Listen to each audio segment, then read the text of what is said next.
जे साधक मरण पावले ते अत्यंत दुर्दैवी होतं. राज्यात देशाचे गृहमंत्री तिकडे उपस्थित होते, मुख्यमंत्री उपस्थित होते, संपूर्ण मंत्रिमंडळ उपस्थित होते. पण खारघरच्या त्या दुर्घटनेला शेवटी जबाबदार कोणालाही ठरवलं नाही. एसआयटी नेमणे धुळफेक असते. अशा घटनांची चौकशी करण्यासाठी सरकार जेव्हा एसआयटी नेमतं तेव्हा ती धुळफेक असते. इतक्या साधकांच्या मृत्यूला जबाबदार कोण? मी म्हणतो सरकार. सरकारवरती सदोष मनुष्यवधाचा गुन्हा दाखल व्हायला हवा होता, कारण राज्याच्या मुख्यमंत्र्यांनी तो कार्यक्रम खारघरला भर उन्हामध्ये घेतला. हजारो साधक जमले भर उन्हात. त्यांची व्यवस्था नव्हती, त्यांच्या डोक्यावर छप्पर नव्हतं. राज्याचे गृहमंत्री तिथे उपस्थित होते, त्यांच्या सुरक्षेचा प्रश्न निर्माण झाला. त्यातून ती भागमभाग झाली, भागदौड झाली.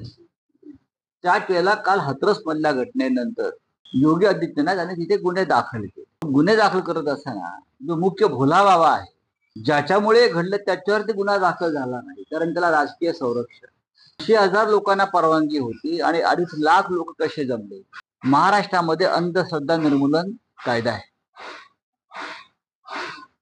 महाराष्ट्रातले बळी आणि हाथरसचे बळी हे अंधश्रद्धेचे बळी आहेत, आणि त्या अंधश्रद्धेला राज्यकर्ते खतपाणी घालत असतात.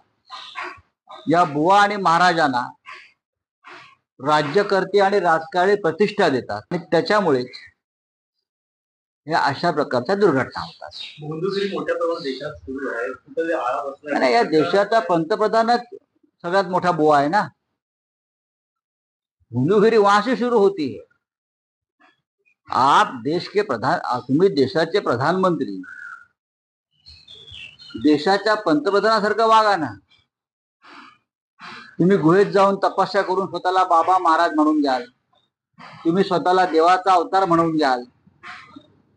काय मी बायोलॉजिकल पद्धतीने जन्माला आलो नाही हे लोकांना सांगाल, तुम्ही हिंदू मुसलमान कराल, ही भोंदूगिरीच आहे, ही बुवाबाजी आहे. देशाच्या पंतप्रधानांनाच जर या भोंदूगिरीतून राजकारण करायचं असेल तर तुम्ही काय करणार? या महाराष्ट्राचे मुख्यमंत्री 40 आमदारांना घेऊन आसामला जातात आणि रेडे कापतात.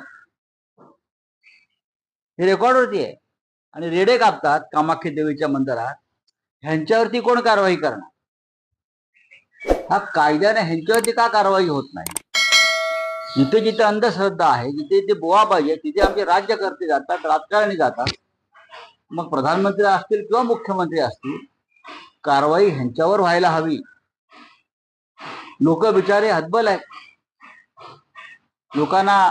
लोकांची गरिबी आहे, महागाई आहे, लोकांचे प्रश्न आहेत. लोक जातात भोंदू बुवांकडे. नरेंद्र मोदींना मिळालेली मतं भोंदूगिरीतून मिळालेली मतं आहेत.